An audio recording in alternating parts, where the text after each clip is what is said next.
My election was a great victory, won completely fairly. The words of Iran's President Mahmoud Ahmadinejad in his first public appearance since his resounding re-election. He was speaking at the end of a day of unprecedented protests in parts of the capital, Tehran. Thousands of young opposition protesters spilled out onto the streets in a spontaneous outburst of anger against what they said was a rigged election. The BBC's John Simpson witnessed some of the clashes. Riot police take back control of Tehran streets after nearly 12 hours of trouble. It's an eerie sight. We were arrested and had our tapes confiscated, so after that we had to film more discreetly. Everywhere fires were burning. In the normal way, this kind of thing would be completely unthinkable. The Islamic Republic keeps such a tight grip on any kind of dissent that people simply don't dare to come out like this. Now the tactics changed. People were jamming the streets with their cars, a safer way of demonstrating than they'd used earlier.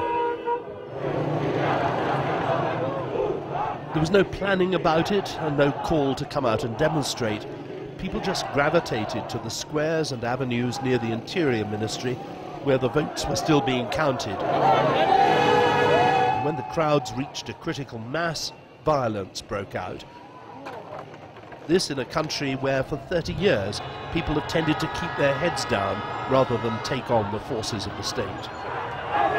Nothing has been seen on the streets of Tehran like this since the revolution, right back in 1979. This shows the real intensity of feeling. These people feel that their election has been stolen from them, and they're showing it in a way that Iranians are not used to doing. This government won't allow us to say what we want. We want freedom! We want freedom! We want freedom!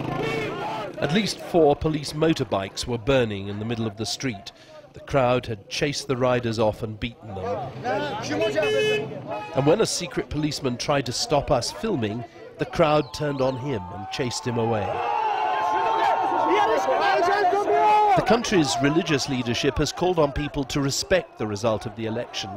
But the man the crowd believed had really won, Mir Hossein Mousavi, insisted that he wouldn't surrender to what he called this dangerous charade. Everything now depends on how the government responds to the violence in the streets. The government's instinct will be to crack down hard, but if anyone is killed, that could create a cycle of violence which might be really dangerous.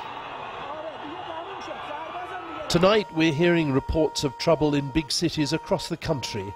Rasht in the north, Mashhad in the east, Shiraz in the south.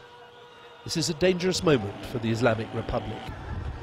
John Simpson, BBC News, Tehran. On Saturday evening, President Ahmadinejad